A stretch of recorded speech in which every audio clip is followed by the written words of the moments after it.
Rumah yang kerap kemasukan pencuri biasanya punya dua masalah. Pintunya mudah didobrak dari luar, atau ada orang dalam yang sengaja membukakan kunci. Di Republik ini, fenomena orang dalam yang memfasilitasi kepentingan luar itu dikenal dengan sebutan klasik, antek asing.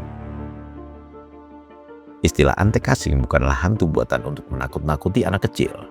Pihak yang menganggap peringatan campur tangan luar sekedar jualan politik, boleh jadi mata mereka tertutup lembar sejarah yang ditulis dengan tinta tebal. Sinyal yang berkali-kali dihembuskan Presiden Prabowo Subianto soal besarnya tekanan dan intervensi asing terhadap perekonomian nasional bukanlah isapan jempol. Itu adalah penegasan dari jejak nyata yang mencengkeram Indonesia sejak lama. Prabowo bukanlah orang gila yang sedang memunculkan konspirasi tanpa dasar. Ketika ia menyebut kekayaan alam Nusantara terus diincar dan diusik kekuatan luar, analisis itu bertumpu pada rekam jejak panjang. Bagaimana ekonomi Indonesia berkali-kali diganggu dan coba dikendalikan dari luar. Tahun 1958, intervensi itu memang sempat hadir lewat mencong senjata, seperti jatuhnya pesawat B-26 milik pilot CIA Alan Pope di Maluku. Namun seiring berjalannya waktu, strateginya bergeser ke bentuk yang jauh lebih rapi, halus dan mematikan. Meja perundingan, undang-undang dan kebijakan ekonomi. Ketika pintu investasi dibuka lebar pada awal Orde Baru lewat Undang-Undang Penanaman Modal Asing 1967, raksasa tambang Freeport resmi mengeruk kekayaan Papua. Pada saat yang sama, tim teknokrat lulusan Universitas California at Berkeley, yang dikenal sebagai Mafia Berkeley, merancang arsitektur ekonomi yang sangat akomodatif terhadap pasar bebas global. Mendiang Kwik Kian-gi, ekonom senior yang dikenal konsisten membela kedaulatan nasional, sudah berulang kali memberi peringatan keras soal ini. Kwik menegaskan, intervensi dan keberadaan perpanjangan tangan asing di Indonesia itu nyata, santer dan bekerja secara sistematis. Menurut Kwik, di era modern, kekuatan luar tidak lagi membutuhkan armada militer untuk menguasai sebuah negara. Cukup dengan mengontrol regulasi, mendikte kebijakan hukum, dan memanfaatkan lembaga keuangan internasional. Pandangan saya adalah seandainya rupiah itu tidak merosot, saya malah heran. Gitu. Oleh karena itu, untuk langsung menjawab dulu sebelum membahas yang lain-lain, menurut pendapat saya rupiah ini akan merosot terus menerus sampai tidak ada batasnya, kecuali kalau ada pimpinan nasional yang sangat kuat mengerti persoalan dan berani membalikkan itu. Nah, sekarang akan saya jelaskan secara padat untuk menjadi bahan diskusi. Pertama-tama, saya ingin mengadakan perbandingan dengan beberapa negara tetangga. Itu pun saya pilih, bukan ASEAN sembarang, saya pilih saja. Ya. Per 31 Desember 1970 sampai hari ini, ya, Singapura dolar 19 tahun 70 itu 1 US dollar 3 dolar. Sekarang 1,3, jadi mengalami apresiasi. Mengalami penguatan 57%. Malaysia dari 3 dolar menjadi 3,93, mengalami depresiasi 31%. Lalu Thailand dari 21 menjadi 31,86, mengalami depresiasi 52%. Filipina dari 6 peso menjadi 51,9, mengalami depresiasi 756%. Indonesia 363 rupiah per US dollar. Sekarang 14.000, mengalami depresiasi 3.757%. Kalau sepanjang 48 tahun seperti ini, mengapa selanjutnya tidak, gitu kan? Nah, kalau menurut pendapat saya selanjutnya akan demikian terus. Oleh karena apa? Oleh karena masalahnya bukan hanya masalah ekonomi, tadi sudah jelas masalah ekonominya. Tetapi kok masalah ekonomi soal ekspor segala macam kok seperti itu bagaimana? Apakah bangsa kita bodoh? Apakah kita tidak mempunyai elit yang bisa berpikir? Ataukah bagaimana sebetulnya? Nah, ini yang sempat saya pelajari, kecuali saya pelajari, saya sangat beruntung bersama-sama dengan yang pernah di pemerintahan, karena selama saya di pemerintahan, apa yang saya pelajari sebelumnya itu saya hadapi sendiri. Saya hadapi sendiri bahwa Indonesia itu memang direkayasa, memang di-engineer oleh kekuatan asing untuk menjadi terpuruk, untuk menjadi bangkrut. Kwik secara terbuka membongkar bagaimana pasal-pasal dalam berbagai undang-undang strategis nasional dibuat bukan untuk kepentingan rakyat, tapi untuk melayani agenda kapitalisme global. Saya ingin mengutip beberapa hal yang ditulis oleh bukan orang sembarangan, Dr. Bradley Simpson, Direktur Arsip Nasional Amerika Serikat yang punya akses terhadap dokumen-dokumen otentik asli semua ya. Dia dikutip oleh macam-macam orang, saya akan menyebut 3 yang semuanya menyebut, yaitu Jeffrey Winters, Bradley Simpson sendiri yang melakukan penelitian, plus wartawan sangat terkenal John Pilger. Sejak tahun 1967, bulan November 1967, diadakan konferensi di Jenewa, diprakarsai dan dibiayai oleh Time Life Corporation.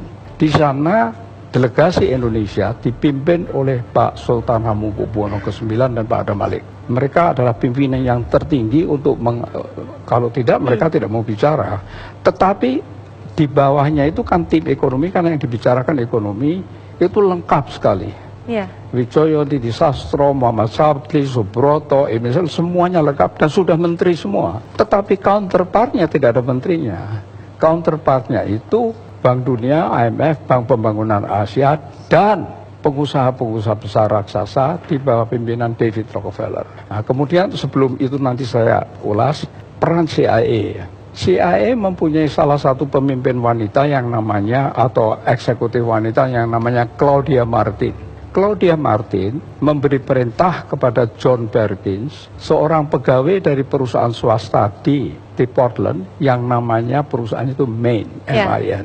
Tapi itu cuma kedok. Dia adalah agen CIA yang diperintah oleh Claudia Martin untuk pergi ke Indonesia dan menciptakan proyek sangat besar dengan pembiayaan dengan utang.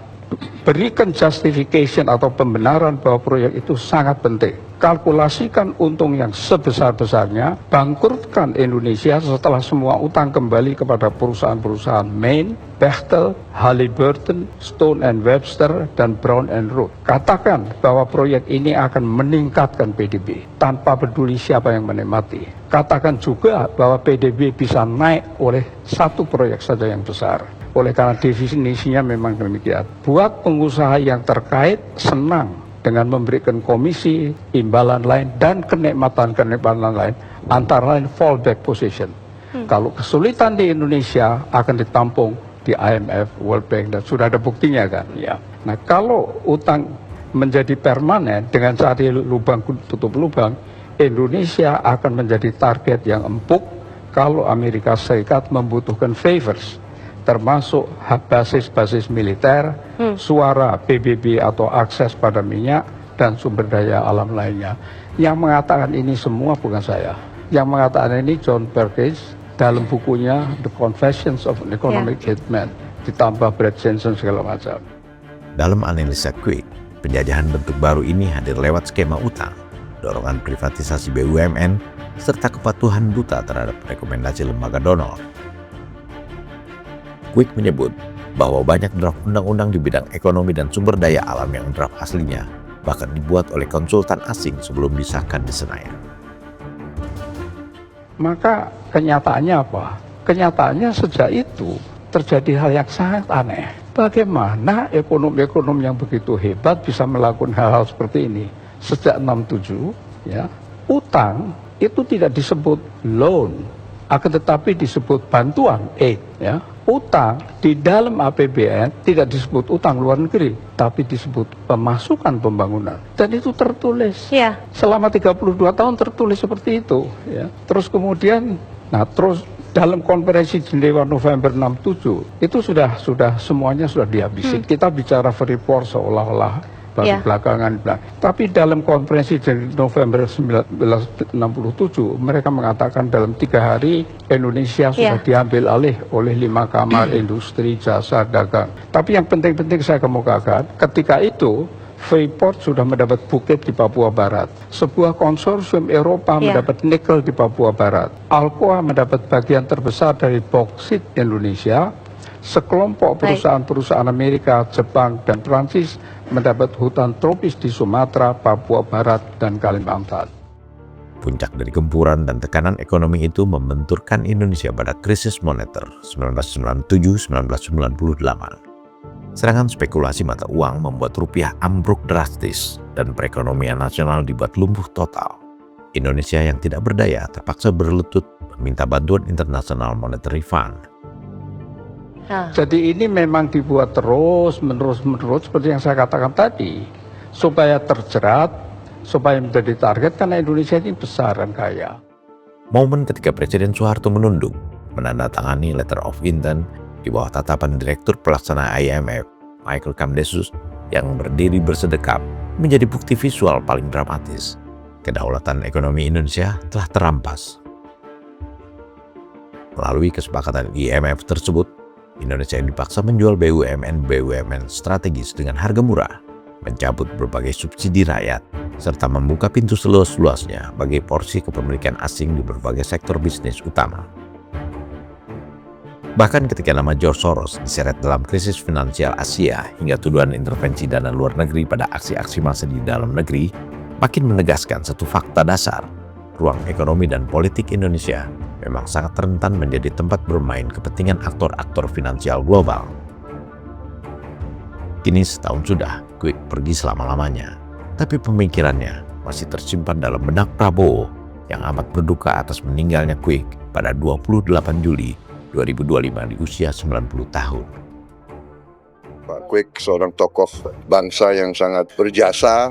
Pemikiran-pemikiran beliau sangat mempertahankan ekonomi Pancasila, ekonomi pasal 33. Beliau seorang tokoh yang luar biasa. Saya merasa dekat sama beliau. Beliau banyak kasih nasihat ke saya. Bahkan beberapa hari yang lalu pun mengirim WA ya, memberi saran-saran. Beliau masih terus memberi WA. Saya kira itu yang bisa sampaikan ya, kita Indonesia kehilangan putra terbaik.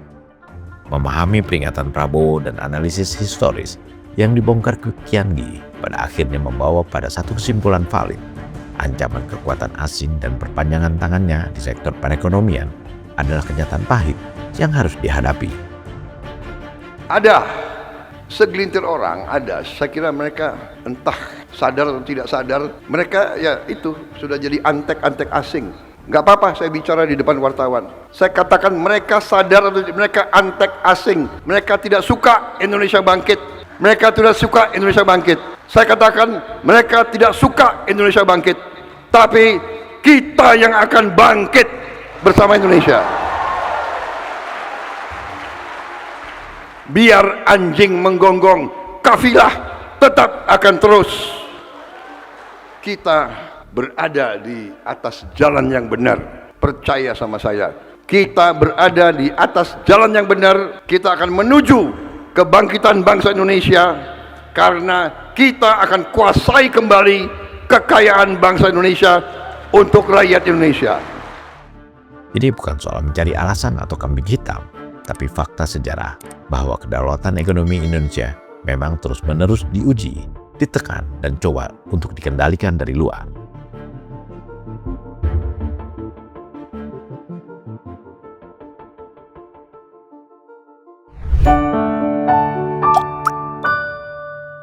Men of our time.